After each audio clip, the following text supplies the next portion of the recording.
இங்கே பார்த்தீங்கன்னா, ஒரு பெரிய கிளி பார்த்தீங்கன்னா, இருக்கிற மனுஷங்கள பூரா கொன்னுகிட்டு இருக்கு. எதுக்காகடா அந்த கிளி கொல்லுதுன்னு பார்த்தீங்கன்னா, அதுதான் டெத் கார்டு.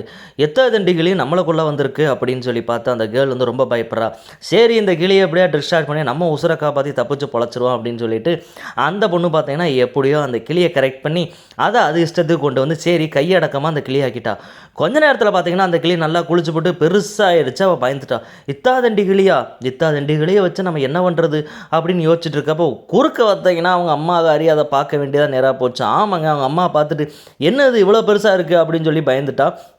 அது மட்டும் இல்லைங்க, அது பெருசானதை காட்டணும் அம்மாவுக்கு பயம் வந்துருச்சு. சரி இதை என்னவோ பண்ணுவோன்னு சொல்லிட்டு அந்த கிளியை எதிர்பாராதமாக கிளி செத்தே போச்சு.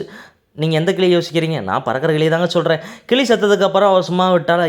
இல்லை சரி அதை புதைச்சே தீருவோம் அப்படின்னு சொல்லிட்டு அந்த கிளியை போச்சோன்னா அது திரும்பவும் பேசிருச்சு. சரி இதை விட்டால் வேறு வழி இல்லை அப்படின்னு சொல்லிட்டு எடுத்து வாயில் போட்டு அப்படியே முழுங்கி விட்டா.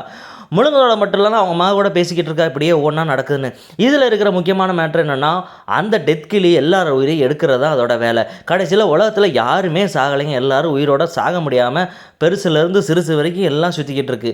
அது அவங்க மக கண்டுபிடிச்சிட்டா. நீ ஏன் இப்படி பண்ண? உன்னால தான் இப்போ உலகமே இப்படி சுற்றிட்டு இருக்குன்னு பார்த்தா அவங்க ஆத்தாகாரிக்குள்ளே அந்த கிளியோட ஆன்மா போய் கடைசியில் வந்து அவளும் பெருசாகிட்டா. அவளும் வந்து டெத் கார்டாக மாறிக்கிட்டு இருக்கா.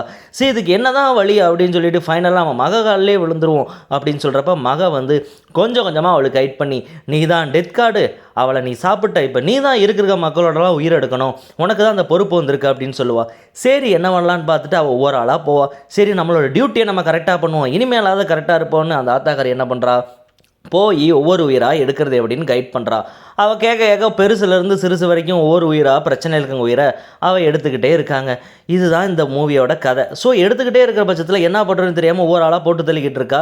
இப்படியே நம்ம வாழ்க்கை போகுதே, இப்படியே எத்தனை நாளைக்கு போகிறது அப்படின்னு யோசிக்கிறத பார்த்தீங்கன்னா, இவன் மகளுக்கும் இருக்கிற உடம்புல இருக்க நோய் பெருசாகிட்டே இருக்குது. கடைசியில் இவளை என்ன பண்ணுறதுன்னு தெரியலையே, இவளுக்கும் வேறு வழி இல்லை, இவளையும் வந்து சாகடிக்கிறதா நம்மளுடைய விதின்னு நினைக்கிறேன்னு சொல்லி மகளையும் கொண்டுறான்.